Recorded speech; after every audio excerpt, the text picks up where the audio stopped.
Okay, let's jump now. I'd like to go over to page 11 and start talking about the 4 obstacles to peace. Let me read you the first obstacle.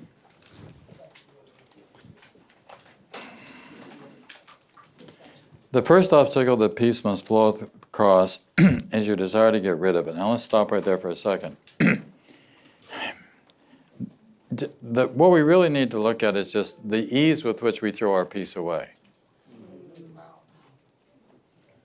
I mean, how simple it is. I mean, you can be at peace, and of course the classic example is driving your car. And you're at peace, and then somebody, does the standard, cut you off or whatever kind of thing it is. And for some reason, that little tiny thing just drives you crazy.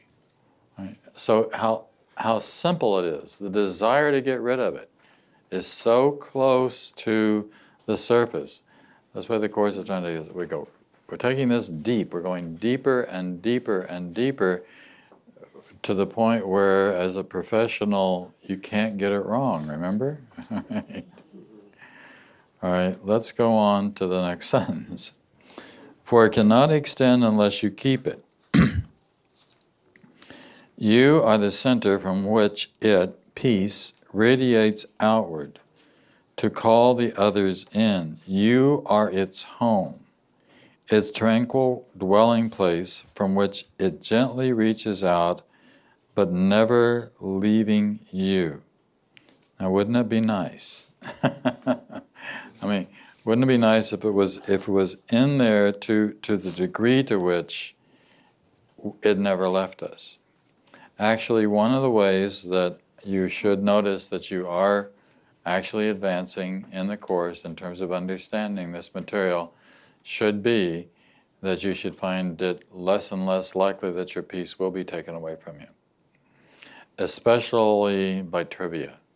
But by anything, but especially by trivia. By trivia meaning something like being cut off on the road. Now, do we have a microphone that we can get back to? Brooke, you got a mic? Where's the mic on this side of the room? Hey, Brooke. Hello? No. Is it light? There we go. Okay. So I tend to tell these long, rambling stories. I'm going to cut it short. Okay. I'm going to try. I was outside Grand Central, and this young man was asking me, but did I know about Metro North? Was I familiar with? And I thought, I can help my brother. I can be of assistance. And I said, sure. Metro North starts here. And then he opened his wallet and said, I only have this debit card, and I'm trying to get a ticket to see my father, help my father get discharged from the hospital, go pick him up.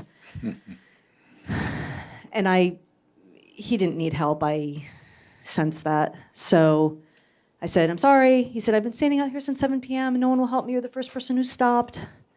So I went into the post office, did my business, came out. He was still there. So I don't know if he didn't remember me. So he said, hey, can you help me out? And I walked right past him. And he said, stupid witch. But he didn't say that word. Mm-hmm. And I walked 3 paces and I thought, no, he didn't do that. He didn't just say that to me. I know he didn't. And I was definitely hooked.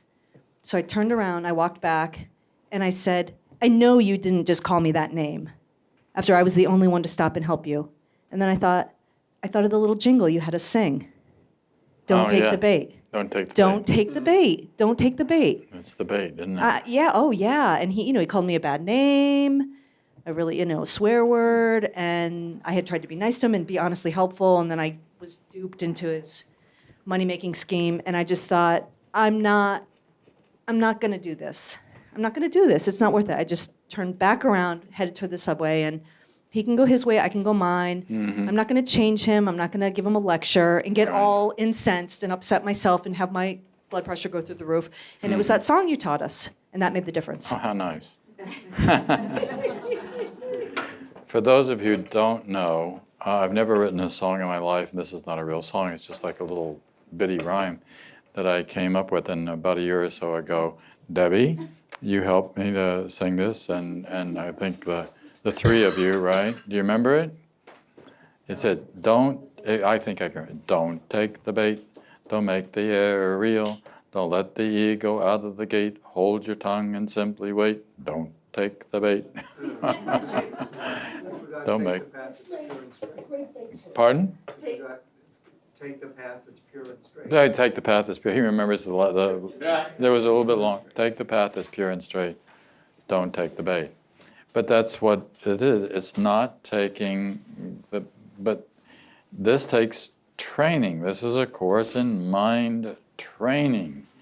We are training ourselves to learn how to do things like not take the bait. I see a hand over here. It was Lena. Where's the mic for Lena? Mike, Brad, Mike. Just a quick tip, and it's a practice. We'll have to practice it. We'll have to practice our, with our miracle-minded muscles. But what has helped me, that when someone attacks me or responds in a bitter manner, then I just acknowledge internally that they are simply in pain and that they do not know it. And when I begin to perceive them as just in pain, that allows me to feel more love towards them. So for example, last week, there was someone who created a fake profile on Facebook just to attack me and began to comment on my photos and send me a message saying, "You're fake, I can't believe you're doing this, who do you think you are?" And I said, you know what? I'm sorry you're in so much pain. I know you're doing the very best that you can. And I send you so much love. I've got you because I know what is going on, although you might not know it. That way, there is no echo for their ego. It is a practice. I'm not saying if that happened every day, we don't be able That's to a good do it. line, no echo. But just acknowledge that they are in pain. Because that's all it is. They don't know it. And also remember one of the. Well, Shanti, if you're going to do it, you got to use the mic. Just a second on that. Just we don't know the difference between pain and pleasure. I remember the first time I read that. I said, what do you mean I don't know the difference between pain and pleasure? But you just gave a perfect example of it, Lena. She did, and we're going to talk about that here in just a second in terms of the obstacles to peace. But yeah, a lot of time we think that the pain is the pleasure. Yeah. But that's why people tell me, well, it feels really good to hit back. And, and the answer to that is no. It doesn't feel good to hit back because the consequential, what's coming after that is the feeling of guilt. And guilt is never a pleasant experience. That's where the seeming pleasure leads to pain. Right? But it just, and remember that in defenselessness my safety lies. That's one of the workbook lessons, and it's such an important workbook lesson. It's Shakespeare's "My thinks thou dost protest too much." Where if we're protesting too much, we're thinking, well, there must be something there. Otherwise, we could, if it's not true, then we can just really let this go. Brooke? Something just occurred to me. If we don't know the difference between pleasure and pain, is that why they say that love and hate are actually very close? Because they're both passionate, and if you really dislike someone, you're so neutral. You don't care whether they live or die. You're just apathetic. That's the real insult. But love and hate are you think of that person so often. In that sense, yes, but we wouldn't really call that true love, though. That's The special relationship? Yeah, special relationship. That's the kind of attachment sort of Right. love thing that can be there. That's the needing, wanting, having to have your mind kind of a. And that's the ego? love. That's Right. the possessiveness? Right, the possessiveness, right. Okay. So let's go a little bit further with this. We're on page 12 now. The ego uses the body for attack, for pleasure, and for pride. You've heard me talk about this in the past as an APP, A-P-P, attack, pleasure, pride. So this is simple. This is the three ways in which the ego uses the body. For one of we either attack with the body, we use it for pleasure, or we use it for pride. Okay, going on. The insanity of this perception makes it fearful one indeed. The Holy Spirit uses the body only as a means of communication, because communication is sharing it, because communication is sharing, it becomes communion. Now the last sentence is very nice. Because communication is sharing, it becomes communion, right? So let's just look back at the pieces of this, right? This is really an insane prediction. The Holy Spirit sees the body only as a means of communication. Now, the word I want to emphasize here is only. Only as a means of communication. And that is what we're doing here. The function of the body in the world, well, we're here to wake up, but the way that we wake up is through communication.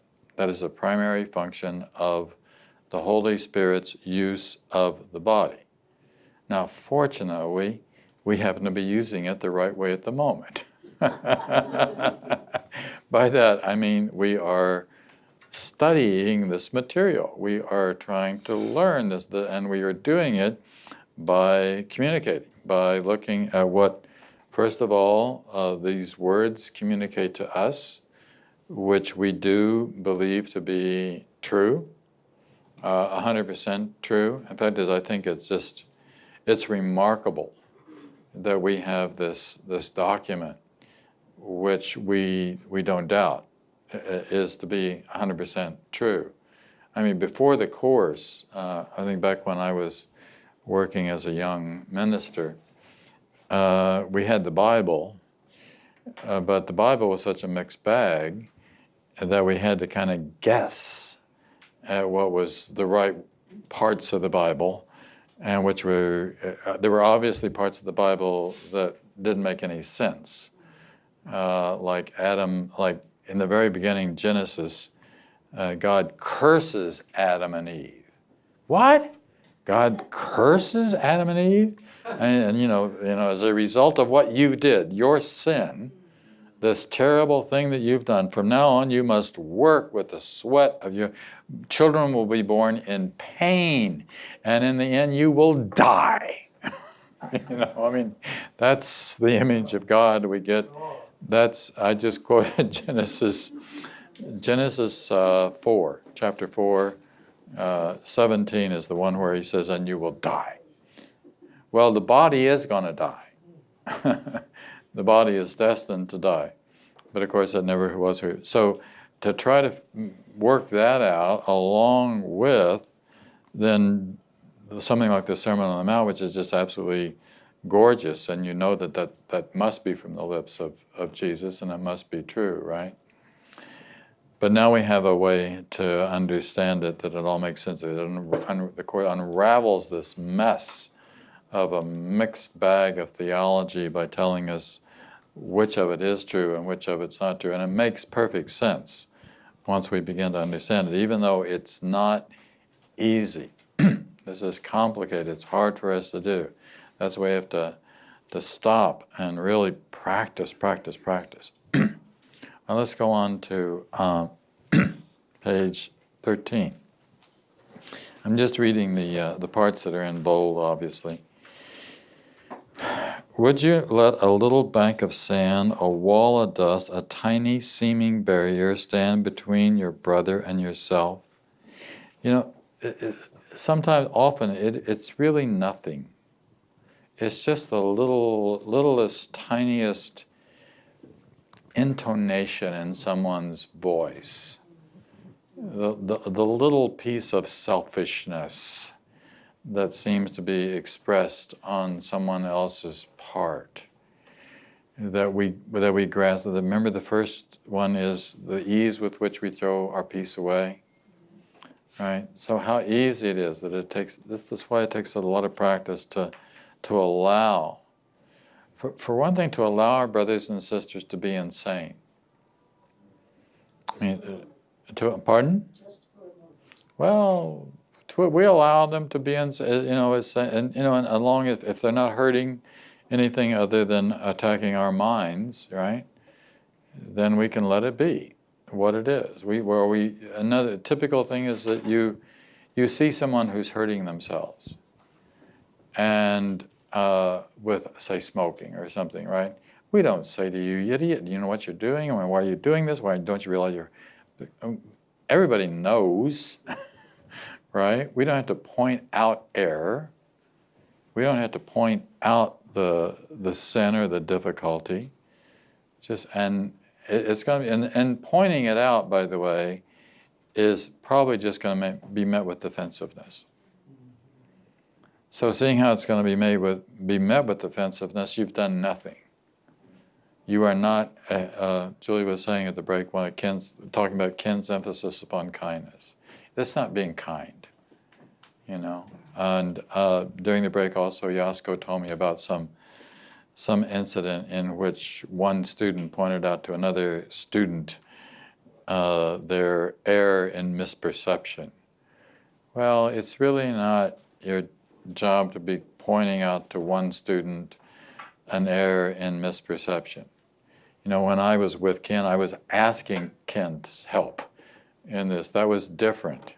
And I trusted Ken and to give me the right answer, so that sometimes the answer would hurt.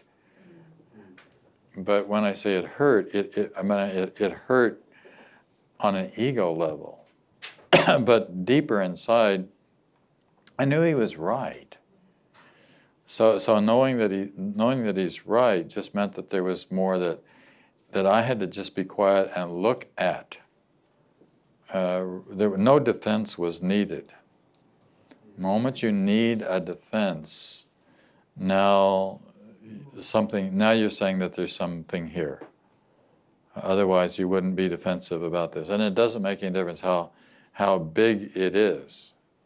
This has led to some of our greatest martyrs in the course of history. You know, I'm reading this book called Famous Last Words of the where people die. And Giordano Bruno, do you know who Giordano Bruno was? He was burned at the stake by the Catholic Church for claiming that the sun was the center of the universe and not the... And I don't remember right now what his final last words were, although I'm writing a lot of these down, but I remember just thinking that was the most beautiful thing that he said. It was like complete letting... He wasn't attacking back, he wasn't defending himself, he was really just sort of saying, "Into thy hands I commit my spirit." You know, it's just like, just let this whole thing go. I mean, they're doing the most atrocious thing that they could think to do to another human being. They're burning them at the stake. A lot of folks who got burned at the stake said very beautiful things in the end, but knowing that there was an error that was going on around them, but they still let it go. They transcended that whole insanity.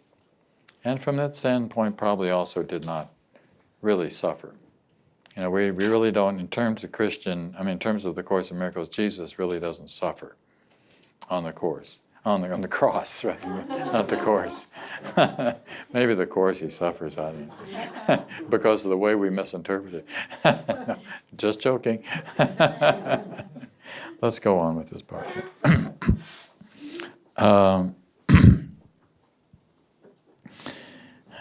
I'm going to start that passage over and then go further down with it. Would you let a little bank of sand, a wall of dust, a tiny seeming barrier stand between your brother and your salvation?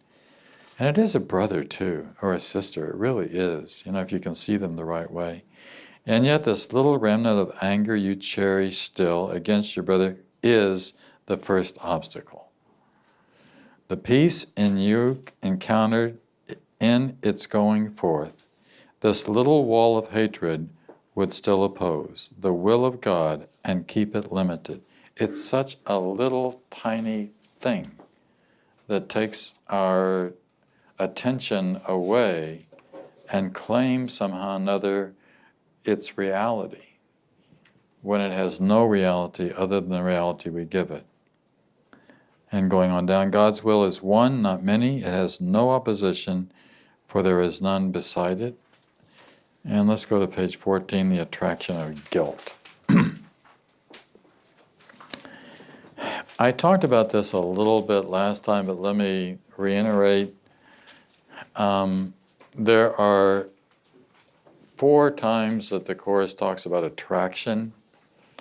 It talks about the attraction of God. It talks about the attraction of love. It talks about the attraction of the eternal. I think we can think of the words God, love, and eternal as really just being one thing. Okay, it's just one kind of attraction. And think of it, if you will, for a moment, kind of like a magnetic attraction. By magnetic attraction, I mean it's something which pulls. It literally pulls us.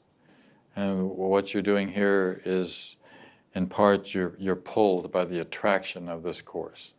You're pulled by the beauty and the attraction of these words, because you know that it's true. You know that this is the real goal that we're all seeking. Now there's an opposite attraction. I mean, this one is almost an opposite attraction to the attraction of love, God, eternity, and this will be the attraction of guilt. The difference between these two attractions, if you will, is that one attraction kind of lifts you up and inspires, and the other attraction kind of pulls us down, and it makes us heavy. And another way we could talk about the attraction of guilt is we could talk about it as the attraction of selfishness, or of arrogance, or of willingness to be pulled in part into the body. The attraction of God and love is really pulling us beyond the body. You know, it's beyond that identification. But very often the attraction of guilt, it has very much something to do with the body. Like especially there's a section here where it talks about, we'll read it probably in a minute, the pleasure leads to pain, right? Well, there's a lot of obvious ways in which pleasure leads to pain. Among them, eating.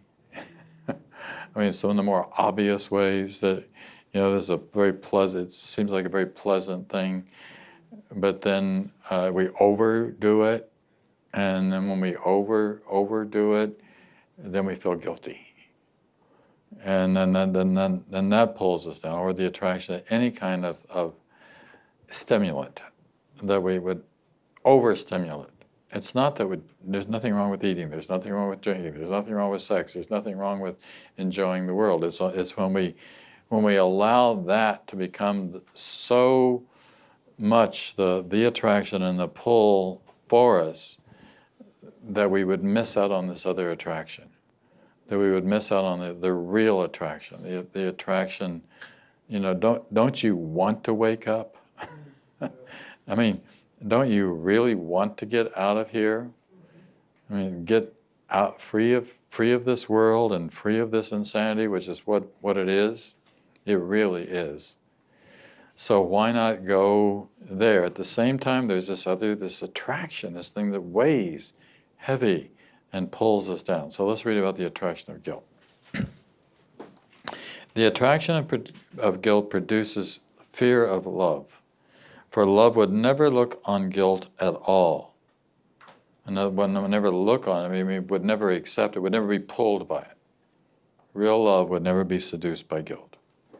It is the nature of love to look only upon the truth, for there it sees itself, with which it would unite in holy union and completion. As love must look past fear, so must fear see love not. For love contains the end of guilt, as surely as fear depends on it. Love is attracted only to love, so it's attracted to itself. So it's the love in us that is also attracted to the love of God. Overlooking guilt completely, it sees no fear. So there's not even overlooking completely. You see that it's there, but you just don't go with it. You just don't go. Would you let this little piece of nothingness pull you down? It often is nothingness. Overlooking guilt completely, it sees no fear. Being wholly without attack, it could not be afraid. Fear is attracted to what love sees not, and each believes that what the other looks upon does not exist. If one has a hold, then you don't really see the other. We're kind of going one way or the other. We're being pulled toward God, toward the love, or we're being pulled in the opposite. There's these two, literally, just think of it as magnetic forces that are pulling us, right? Fear looks on guilt with just the same devotion that love looks upon itself. And each has messengers which it sends forth, and which returns to it with messengers written in the language in which their going forth was asked. So which way do you want to go? And then it's in this section here that we talk about the savage search for sin. The alliterations in the Course in Miracles are sometimes, even when they're negative, they're really quite beautiful, right? And the bottom of 14, no little shred of guilt escapes their hungry eye, and in their savage search for sin, they pounce on any living thing they see and carry it screaming to their master to be devoured. And of course, the master is this insane ego thing, right? Then I threw in Lily Tomlin saying, man invented language to satisfy his deep need to complain. Right? That's the savage search for sin that we caught in, right? And I thought it was I throw a quote in here from Ken as well. The ego made the body with eyes so it could seek out the semblance of sin. Woo, heavy duty, right? But Ken said that, right? Made the body with eyes. Now, keep in mind, in terms of the Course, the ego made the body. This is very important because it's so different from what we understand in traditionally. And as a matter of fact, in traditional Christianity, so the body is something that God made, and the body is a temple, right? Well, that's not the case. The temple is a holy relationship. The temple is the love. It's not the thing. In terms of the Course in Miracles, the body is no thing. It literally is no thing. Because there's a very easy reason to understand that. Someday it will be no thing. It will literally disappear. It will become ashes, and very soon. And I don't mean that to be negative, but very soon I mean, well, I can guess that this body got a little older this week, right? and next week. And if I think 20 years from now, very likely be gone. That's nothing in terms of time. It doesn't count. 20 years ago wasn't very long ago, was it? Not when you look backward through the spectrum. I mean, that was just 1995. Wasn't 1995 just yesterday? I mean, I think that was the last time I saw you, 1995. And that was just yesterday that I saw you, right? I'm not kidding about that, by the way. And so what happens with the 20, they go, and they're gone. And they never had any real life. That's what the Course said. They never really had any real life. You know, and I'm not saying this is wrong. We cherish life. You know, we don't misinterpret what I'm saying, you know. But the Course is saying that life is not something which constitutes a body. God is life. And in fact, that's one of the definitions of God that appears in the Course, which I like a lot. It's a very simple definition. God is life. And God is love, and the more alive you are, the more in love you are, the more in love you are, the more alive you are. I've said that many times before. Let's look on page 15. Send not these savage messengers into the world to feast upon it and to prey upon reality, for they will bring you word of bones and skin and flesh. I mean, this is about as heavy as the Course ever gets. They have been taught to seek for the corruptible and to return with gorges filled with things decayed and rotten. This is heavy duty, right? To them, such things are beautiful.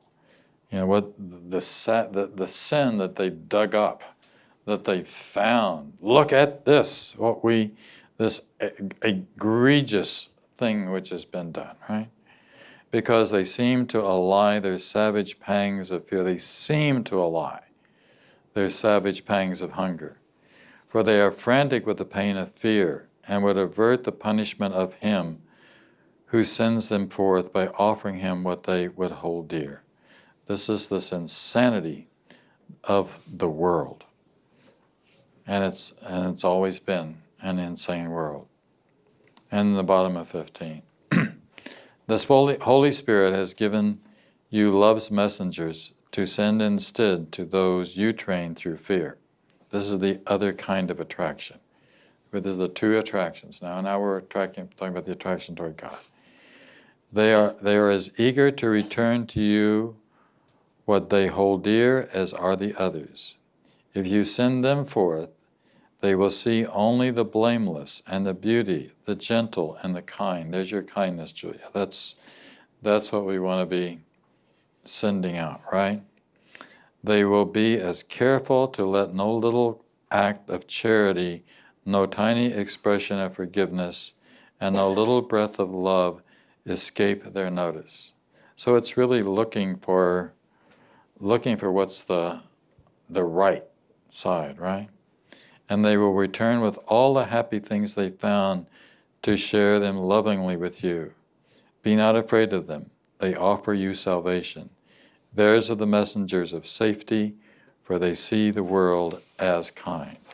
It's always a matter of seeing the world as kind. How often can you see the world as kind?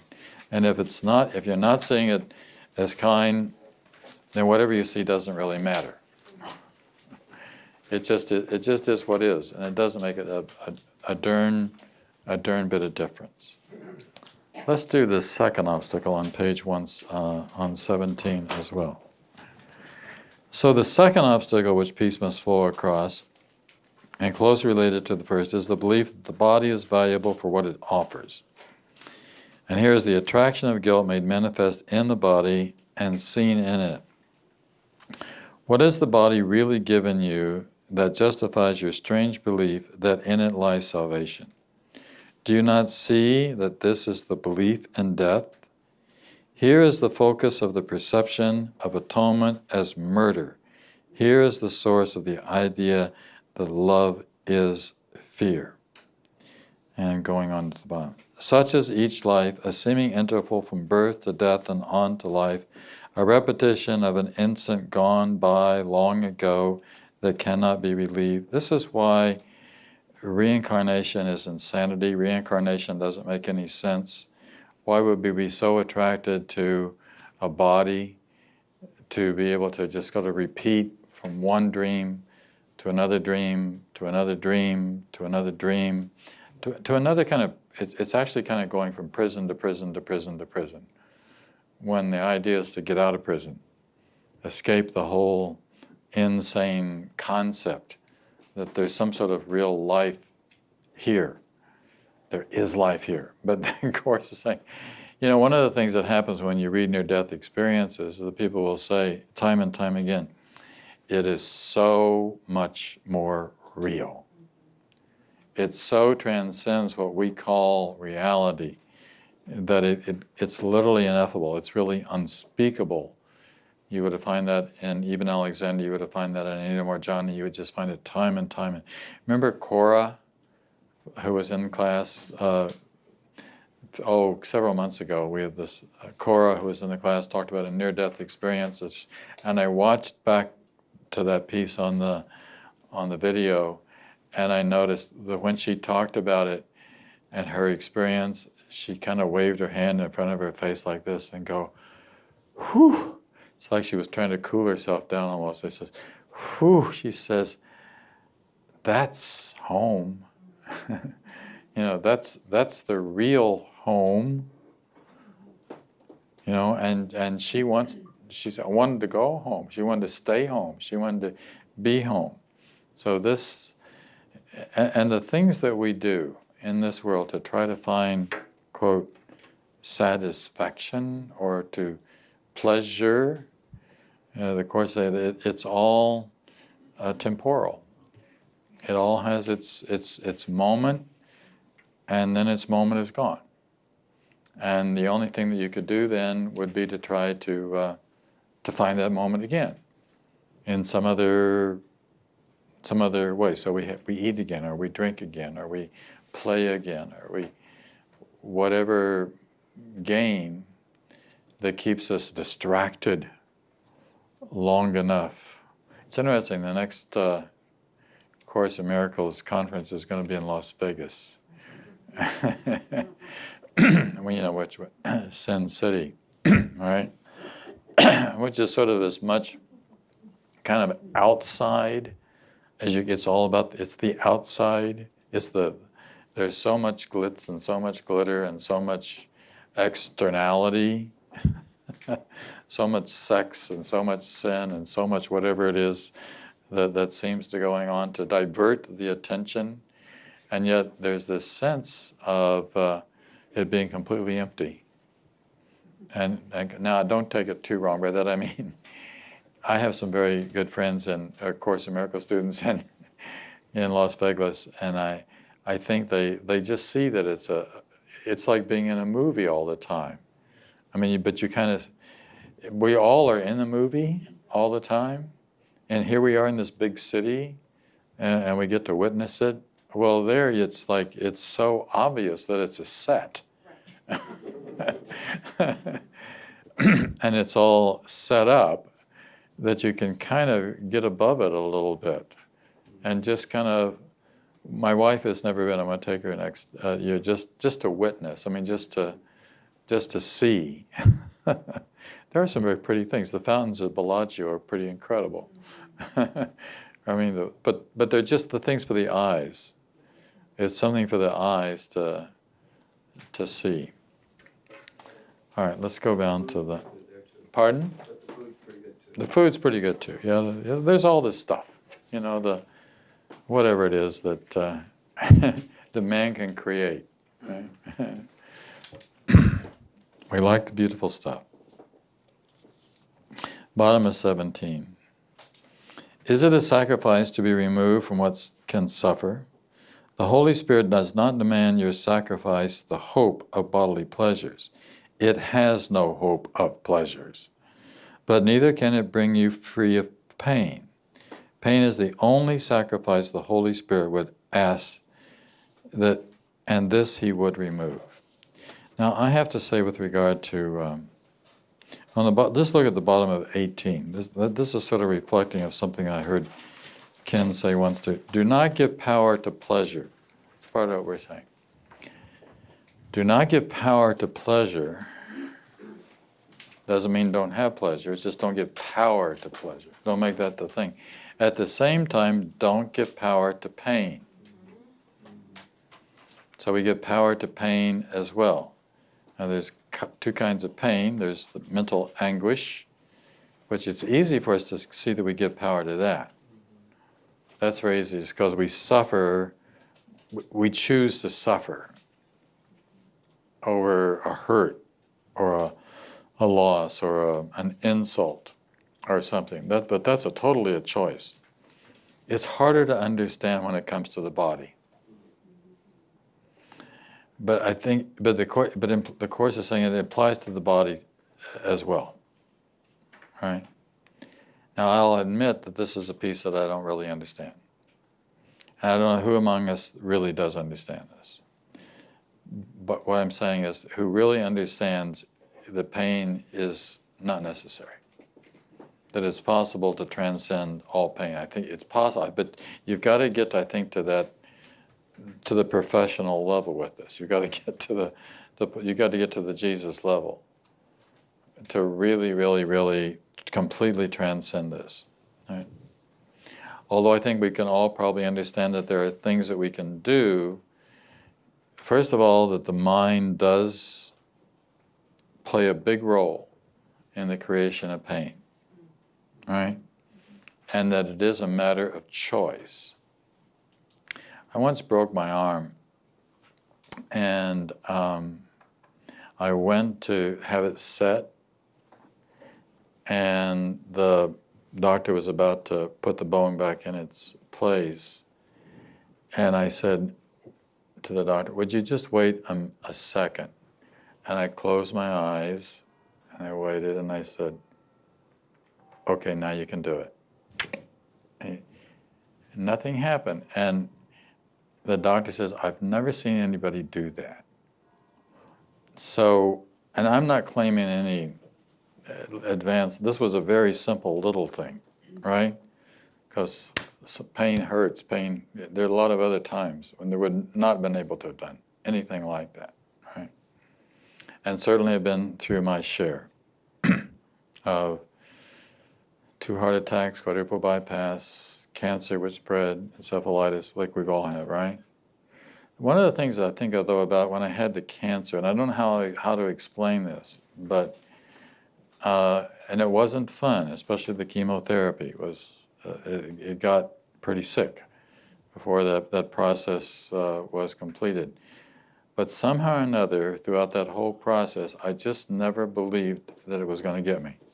And I don't know how to explain that. I mean, it wasn't like that I was doing something I just didn't believe it. I don't know how else, it was just a matter of, maybe if it had got worse, I would have believed it and I would have died. I don't know. We're really moving into an advanced level here, but I think that there's a lot of similarity between Christian Science and the Course at this point. I mean, really simply helping us to understand that so much of this is a decision. It's easy to see how mental pain is a decision. It's harder to understand, especially when it's like a surprise pain. I mean, you're not expecting it, and all of a sudden it comes from like out of the blue. It just, you hit yourself or something. I mean, and then it's very real, right? But still we know that this is possible. And still we know that the transcendence is there. And it's a real thing, and we are training the mind to go even in this direction. The direction being knowing that I am not a body. And I need not be attracted to all the pains that go on in the body. Anybody else got any reflections on this? Because you're all bodies. Let's get the mic to Paula there. I was just going to share what I remembered as you were speaking. The guiltless mind cannot suffer.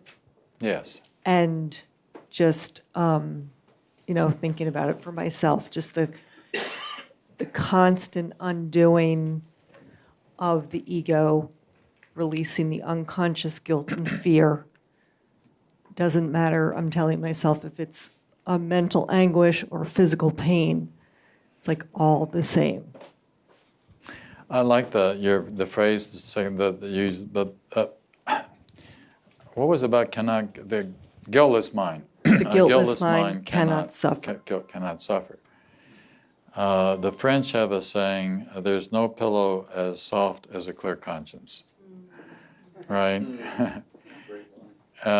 Because it's really true. It's the guilt that makes us suffer. It's the guilt that makes us hurt.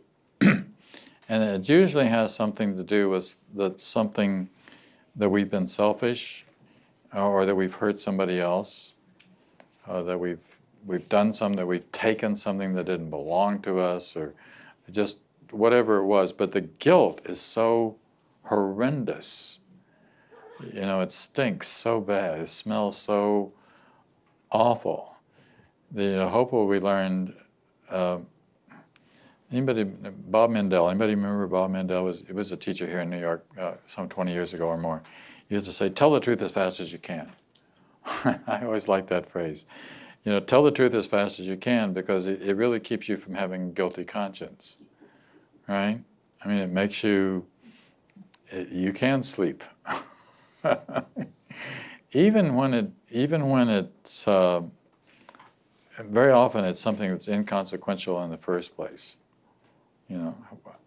How you spent money or something that you did. It doesn't make any difference, really. Right? Now, Diana, you want to say something? I always am just struck by the contrast with hypnosis and the idea that physical pain, we know the mind can absolutely obliterate physical pain, but it doesn't have a spiritual component. I mean, or does it? What is that mechanism that can, without any outside medicine or anything, just obliterate pain instantly when it's done properly? Where does that come from? What is it?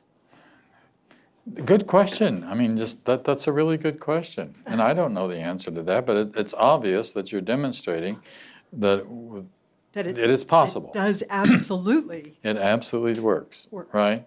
Right. So there's something in the mind That is there. that can Allows make that decision to go that way so that nothing is going to happen. Right.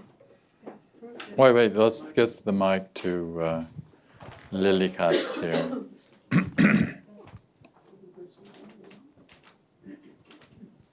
That's proof the body's not real. Yes. Yes, that's very simple proof the body's not real. And obviously there are cases where, I mean, I was watching this thing on Superhumans, it was called, one of these shows on TV, and there was about this guy who can endure incredible cold, right? That can be immersed into ice water that would kill somebody else, and yet, or can run naked in the snow for miles and of snow, and nothing happens, or it doesn't seem to be. There would seem to be a limit even in that, right? Right. But the power of the mind is there to make this choice. I mean, if we learn nothing else from this, let's learn that the power of the mind is there to be able to make these choices. The question is, where do we let the mind go? And am I going to let the mind go toward the insanity and toward the pain and toward the guilt? Or am I willing to let the mind go to divine guidance and to the ability to recognize that I'm not a body, and then I can transcend even this. Even this I can go beyond. Okay, we're time for our second break. Let's do that. The third obstacle seems like a strange one, but it's really true. It's our attraction to death. And let's just read the first part. To you and your brother, in whose special relationship the Holy Spirit enters, it is given to release and to be released from the dedication to death. Now, if you think about it, the body is dedicated to death. It's dedicated to death because that's the body's end, right? So every body, in case you hadn't noticed, disappears or dies. It's built in the fact that there is a body which has a birth, therefore means it will have a death. I mean, there will be an end to it. Again, I'm watching the cosmology show on one of the channels, and I was talking about the birth and death of stars. So every star has, in time sequence, a life. I mean, there is a time when the star, now we're talking about millions or sometimes very billions of years of life, but then it disappears. It literally explodes, just like every body has its implode built into it. So every body will implode. Now we're able in the 21st century to extend that time through medicine and through other kinds of knowledge further than ever, but it still has a limit, and it will continue to have a limit, even though we can push the outer boundaries of but it's a boundary. That's the important point. It's a boundary. Einstein wanted to believe, or believed, that the universe was eternal or infinite, right? And then a guy named Edwin Hubble came along and looked into a telescope and figured out, no, there was a point at which this whole thing started, right? In other words, there was a beginning to the universe. Around 13.6 billion years ago, give a few million one way or the other. But that's about right. But the point is that it was a boundary. And the boundary represents a limit. The body has a boundary. In fact, it has more than one. First of all, it's got this boundary, which is the boundary in space, right? It has a limitation in space. In addition to the limitation in space, it has a boundary in time. So it's bound by space and it's bound by time, which means that it's going to end. What the Course in Miracles is saying is you are boundless. There is no boundary in eternity. So Einstein was right. Hubble was right about space-time, but Einstein was right because we transcend space-time. Space-time both being limitations in form once again. Because you can see we're not talking about something that has a form. This is hard for the mind to grasp or to wrap itself around, but as we said earlier, we can understand it. The Course at one point says, you are an idea. At one point it says that God is an idea. Well, if God is an idea, and you are an idea in the mind of God, then that is your eternity, which has nothing to do with the limitations of physicality, or with minutes and seconds and hours and days and stuff that we've made up. It's that simple. So it's for that reason that there's no death. The body has an attraction to death insofar as it is being pulled toward death. And everybody leaves us.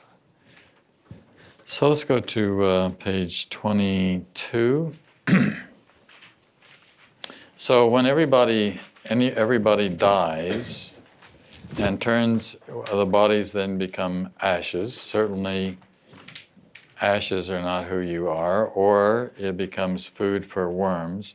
And I picked this piece out of Shakespeare because it was kind of a fun piece, so I will read this. This is from Hamlet, a dialogue between Claudius and Hamlet, and they're wondering Claudius is wondering what's happened to Polonius, and if you know, he's now been killed, right?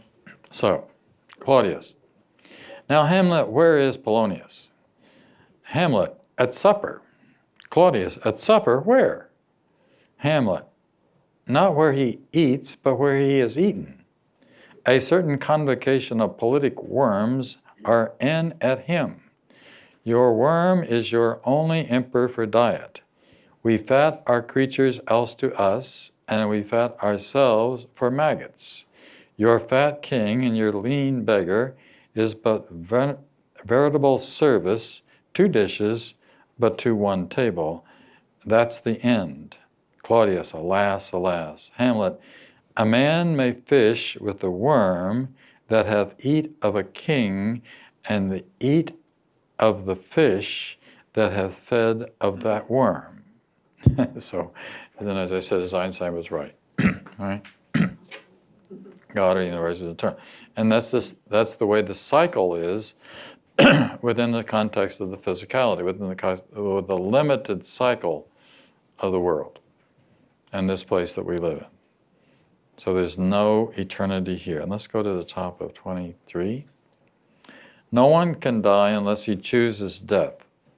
What seems to be the fear of death is really its attraction.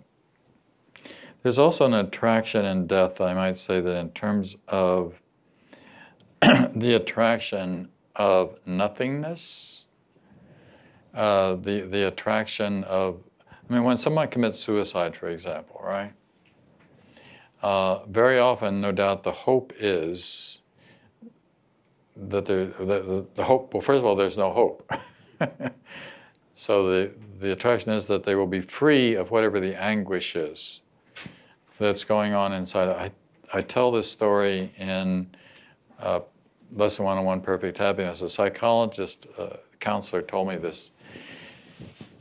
A client of hers decided to commit suicide. And he had a gun. And he took the gun. And by the way, I might add before that the reason he decided to commit suicide was, number one, the IRS was after him, big time, for all of this. So he was in a lot of financial trouble. His wife was threatening to leave him, right? He was on the verge of bankruptcy. He hated his work. He happened to be a funeral director, by the way. But still, he hated his work. Right? So everything has gone wrong. I mean, the IRS is on him. Can't stand, the wife is threatening to leave, etc. He takes a gun. He pulls the gun up next to his head. And he's standing there, sitting there thinking, I am going to be dead in a few seconds. So, seeing how I'm going to be dead in a few seconds, before I pull the trigger, let me just have a moment of peace. Okay? Just have one moment of rest. Just a moment. Wait a minute. He had a moment of peace. I mean, he actually had this moment because it didn't matter.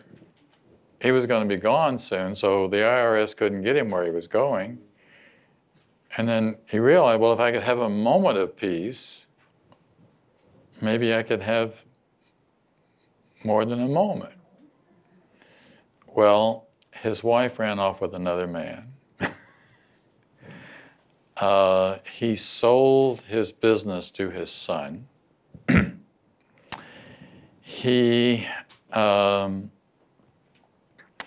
gave up, he joined Alcoholics Anonymous because that was another one of his problems, all right? He got a lawyer friend to help him work out things with the IRS. He owned a McMansion, so he sold that to pay off the IRS, to get out of and to get out of the near bankruptcy situation that he was in. He got a little condo overlooking a small lake, and he got a job as the greeter at Walmart, greeting people as they came in the door, making all kinds of friends, and with you know. And the next thing he knew, at Walmart's, he met this nice lady. And they would sit in the evening watching dogs from their neighbors running around this little lake where he now lived. It all, just this total, all the way from pulling the trigger, almost pulling the trigger, to this complete, just because he had the realization that he could have a moment. But you know, when the mind is obsessed with guilt, it's obsessed with guilt. I mean, it cannot be free. It's almost, every second, the guilt never leaves, right? Unless there's something that can relieve you. And there is something. The Course is here to help us forgive ourselves, first of all. And the forgiving of the self enables us to then begin down the path of getting free of the whole insanity, right? And also by giving up the attractions like the alcohol. That's one of the insane attractions that we think that we don't have a choice about, right?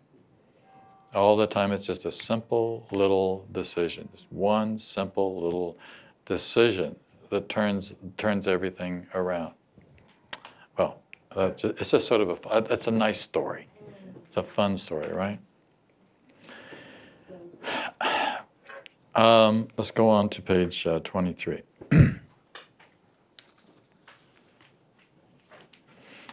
Let's go actually to 24.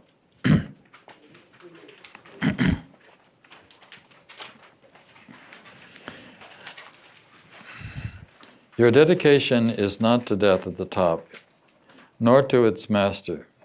When you accept the Holy Spirit's purpose in place of the ego's, you renounce death, exchanging it for life. Now, the reason that we announce death is because that we recognize is that all that there is life. So all that there is life. There can't be an opposite to life. And of course, this life is all-encompassing.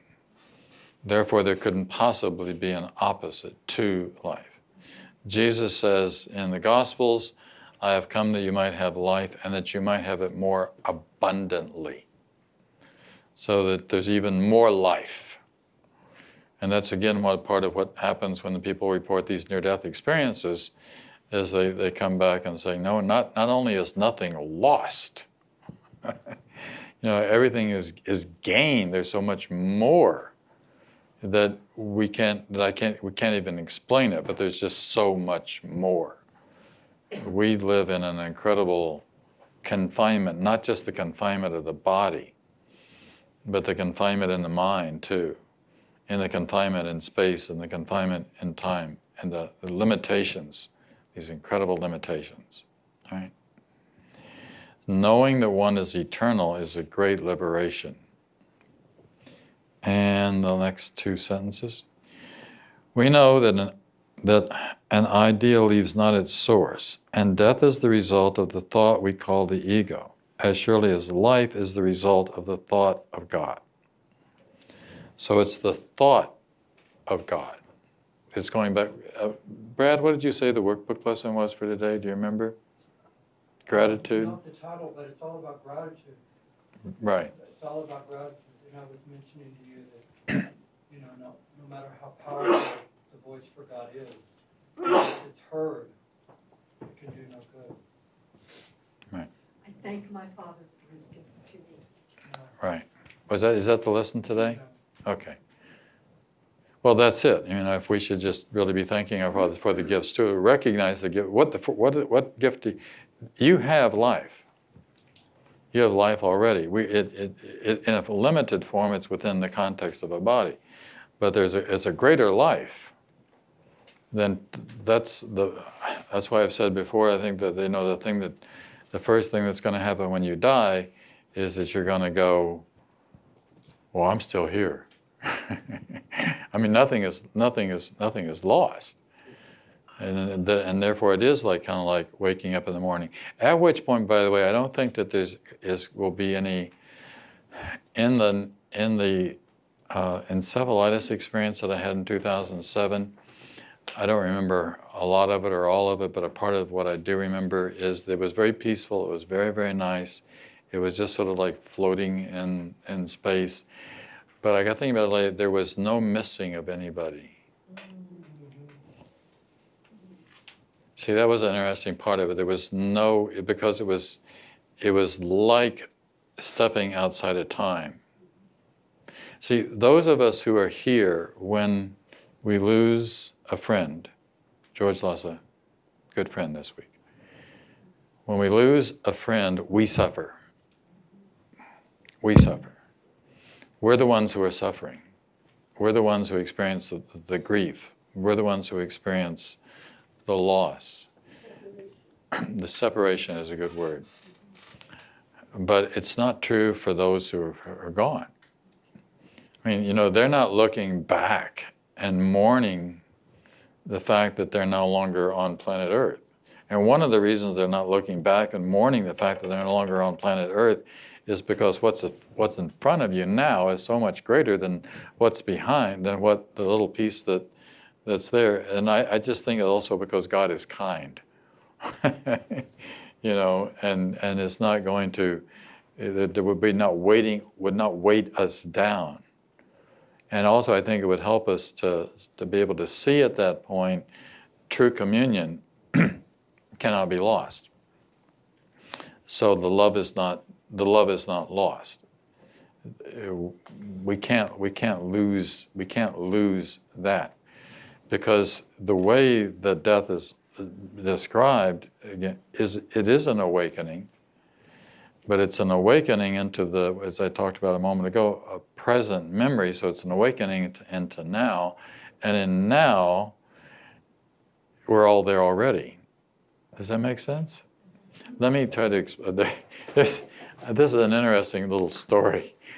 I had a friend who just died this past January, named Ed Spath, who was a cardiologist, Course in Miracles leader from, did you know Ed by chance? You in Connecticut? He was a Course in Miracles leader in Hartford, Connecticut.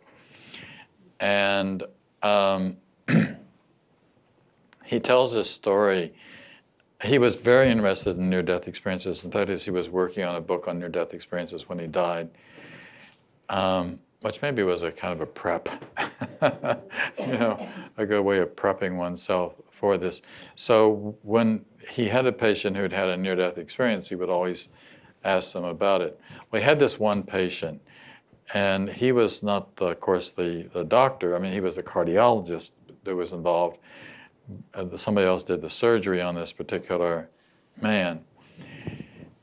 And he said before the operation, the man asked him 2 questions. He says, what is your heritage? This is the patient now who's asking Ed what his heritage is. And he says, well, it's German. He says, and the doctor who is performing the operation, what is his heritage? He says, well, he's Indian. And he says, good, everything is going to be fine. And he says, well, how do you know that? What makes you know that? And he said, well, years ago I was a landlord, and there was this one woman who couldn't pay her rent. And she was a fortune teller. So one month when she couldn't pay her rent, she made a deal with me, and that she would tell my fortune in exchange for the rent for the month. Right? This is all. And he said, so she said that sometime in the future you're going to have a serious operation, but if the 2 doctors who are involved are of German descent and Indian descent, everything will be fine. Okay? So everything went fine, but then after the operation, a day or 2 after, the guy had a cardiac arrest situation, right? And he died temporarily, but then he came back. So Ed now goes to the guy and he says, when you had that NDE, he said, do you remember anything? He said, yes. He says, I saw my parent, my mother and my father, and I talked to them, and Ed says, well, yes, that's very normal. That often happens in near-death experience. He says, yes, Doc, but you were there too. And Ed said he drove home very carefully that day.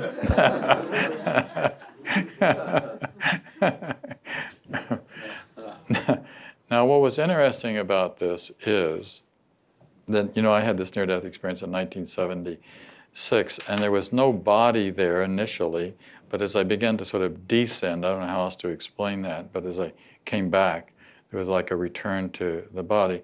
On the way back, I ran into Edie Cadenhead. Edie was a former girlfriend of mine who Shanti would have known. And so this was in 1976, right? Edie died in 1989. Now, all I'm saying is, see this, we're talking about stuff that happens outside of time and space here, right? Okay, so she was here at the time, but then she left some number of years ago. So who knows about, this time-space continuum thing and how we are all connected, is what I'm getting at, And even though Edie and I did not continue to have an ongoing relationship, it was a very loving relationship, and it continued to be that way. I gave a talk at her funeral. I married her too, but I performed the wedding ceremony for her and her husband, whose name, by the way, was Jon. Pardon? Just to keep it in the family. So who knows about these things? But it's all sort of exciting, right? All right, let's go to the fourth obstacle. This is on page 25.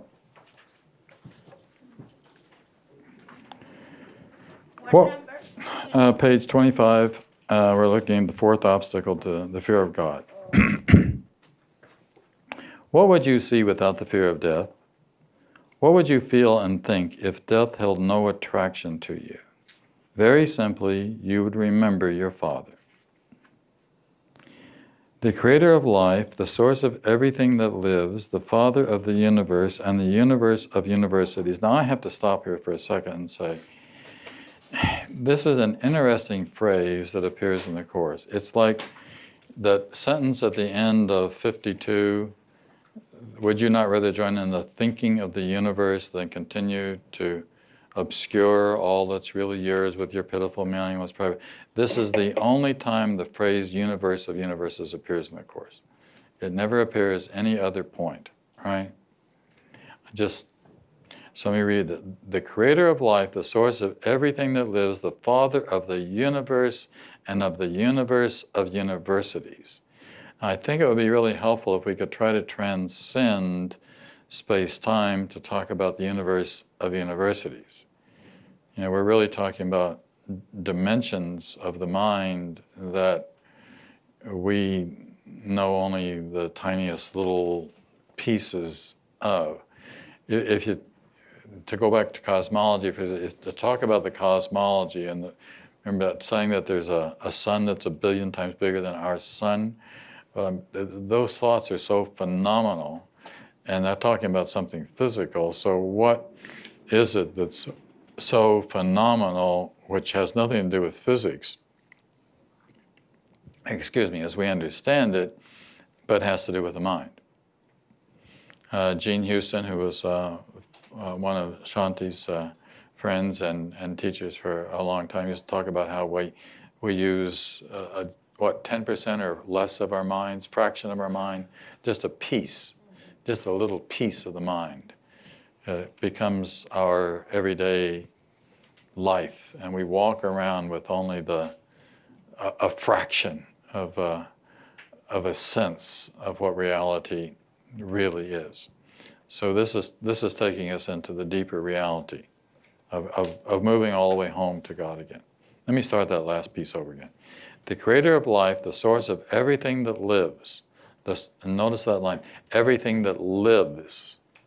The Father of the universe and the universe of universities and of everything that lies even beyond them would you remember. So there's something that lies even beyond the universe of universities, right? And as this memory rises in your mind, peace must still surmount a final obstacle, after which is salvation complete, and the Son of God entirely restored to sanity. For here your world does end. It ends with the body and with time, and not just with the body and with time, but also with what I call one of the great illusions, which is that there's a you as a separate individual ego, as a thing which somehow or another exists outside of the mind of God, which has actually no life in it because it's really a fantasy. So we live in a fantasy world, and so we're awakened. The Course keeps talking about we're awakening to something. Well, when we awaken, then we recognize that whatever was happening within the dream was a fantasy. So you're awakening from fantasy to this greater and greater reality, which is why it's so much fun studying this stuff. Well, it really is, because the alternative is sleepwalking. I mean, really, it's sleepwalking. It's walking around, and especially if your life has some sort of monotony about it.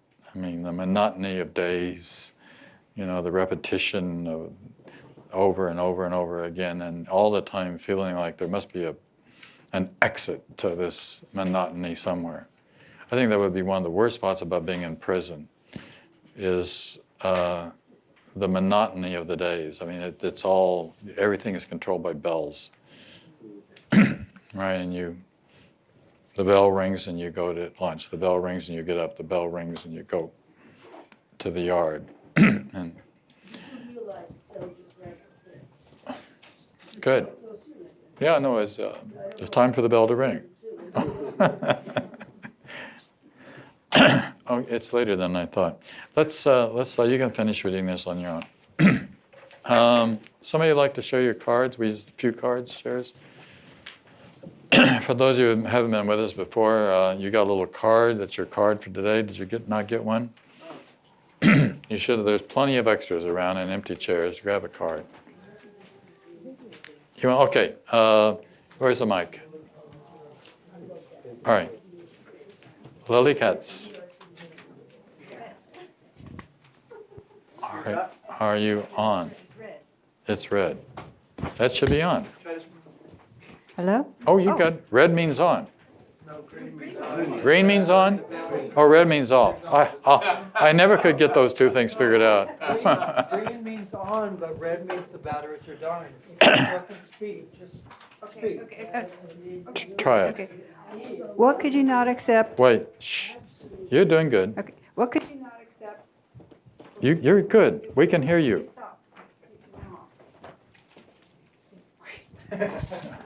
What could you not accept if you but knew that everything that happens, all events, past, present, and to come, are gently planned by one whose only purpose is your good?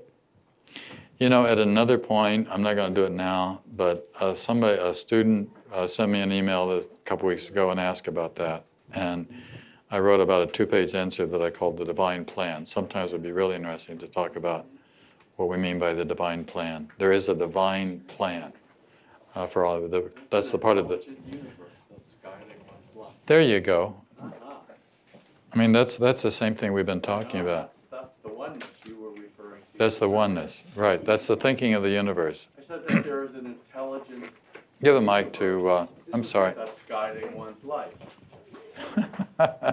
Sorry about this, but Guiding one towards awakening. Come on, brother. here you go. Go ahead, Peter. Now you're on, I think. Hello. Yes. Here we go. I said that there is an intelligent plan that guides one's life, which, in my mind, guides one's life towards one's awakening, or back to the oneness from which we came.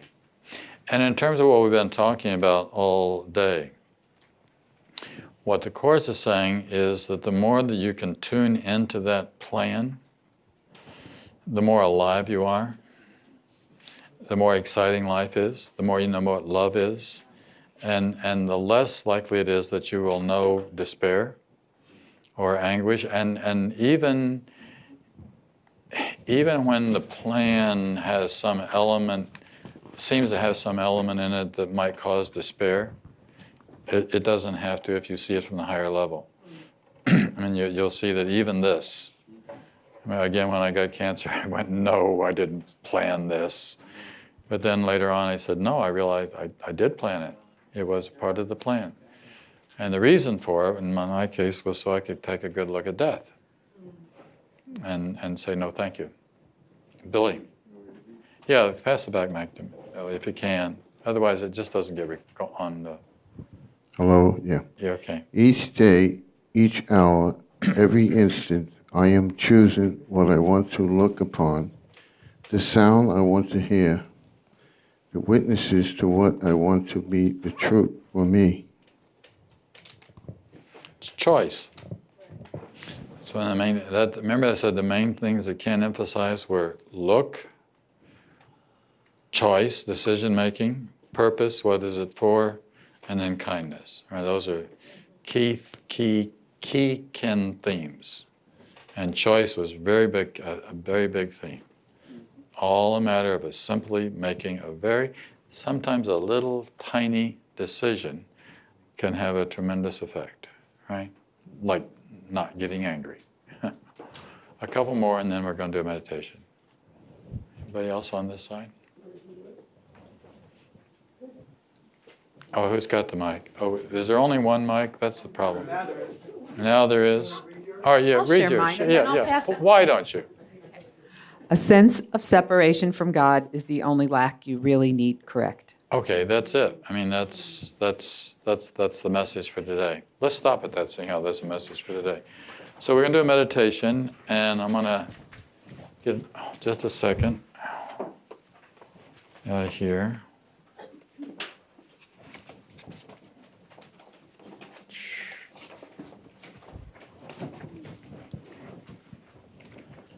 Okay, this is about a 7 or 8 minute meditation. It's going to take us right up to the end of our time.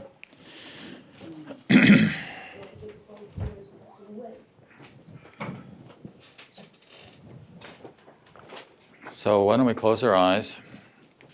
You want to dim the lights a little bit, Brad? If you can. Maybe the other one. Oh, it's working? Okay, that's good right there. Don't overdo it, I can't see.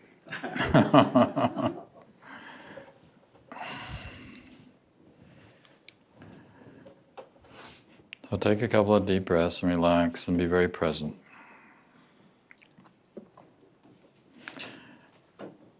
There is one life, and that I share with God. There are not different kinds of life, for life is like the truth. It does not have degrees. It is the one condition in which all that God created share. Like all His thoughts, it has no opposite. There is no death, because what God created shares His life. There is no death, because an opposite to God does not exist. There is no death, because the Father and the Son are one. There is one life, and that I share with God. In this world, there appears to be a state that is life's opposite. You call it death. Yet we have learned that the idea of death takes many forms. It is the one idea which underlies all feelings that are not supremely happy. It is the alarm to which you give response of any kind that is not perfect joy. All sorrow, loss, anxiety, suffering, and pain, even a little sigh of weariness, a slight discomfort, or the merest frown acknowledge death, and thus deny you live. There is one life, and that I share with God. You think that death is of the body, yet it is but an idea, irrelevant to what is seen as physical. A thought is in the mind. It can be then applied as mind directs, but its origin is where it must be changed, if change occurs. Ideas leave not their source. The emphasis this course has placed on that idea is due to its centrality in our attempts to change your mind about yourself. It is the reason you can heal. It is the cause of healing. It is why you cannot die. Its truth establishes you as one with God. There is one life, and that I share with God.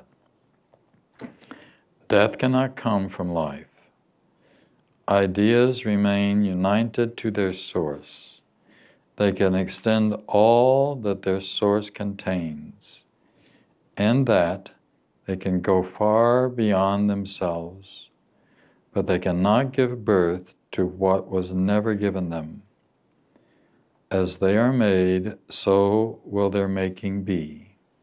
As they were born, so will they then give birth. And where they come from, there will they return. There is one life, and that I share with God. The mind can think it sleeps, but that is all. It cannot change what is its waking state. It cannot make a body nor abide within a body. What is alien to the mind does not exist because it has no source. For mind creates all things that are and cannot give them attributes it lacks, nor change its own eternal mindful state. It cannot make the physical. What seems to die is but the sigh of mine asleep. There is one life, and that I share with God. God creates only mind awake. He does not sleep, and his creations cannot share what he gives not, nor make conditions which he does not share with them. The thought of death is not the opposite of the thought of life.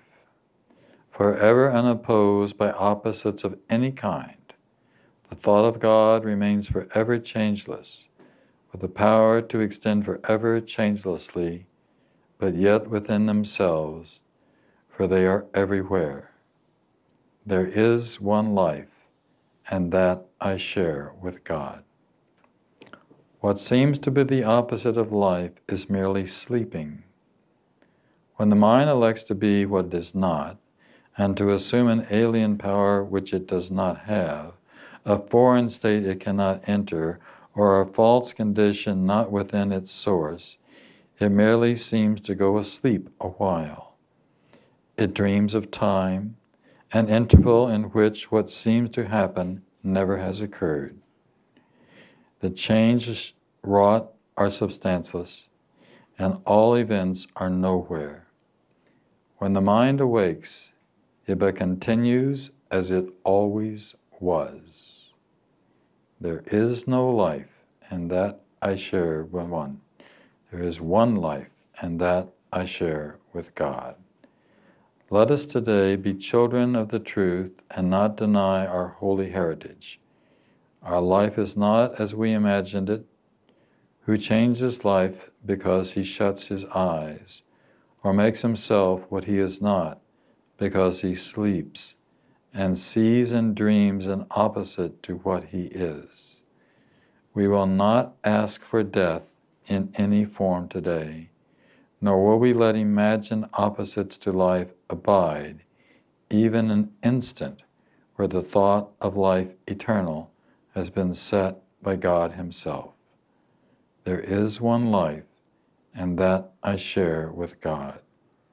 We share one life because we have one source, a source from which perfection comes to us, remaining always in the holy mind which he created perfect. As we were, so are we now and will forever be. A sleeping mind was wakened as it sees its own perfection mirroring the Lord of life, so perfectly it fades into what it reflects there. And now it is no more a mere reflection. It becomes the thing reflected, and the light which makes reflection possible. No vision now is needed, for the awakened mind is one that knows its source, itself, its holiness. There is one life, and that I share with God.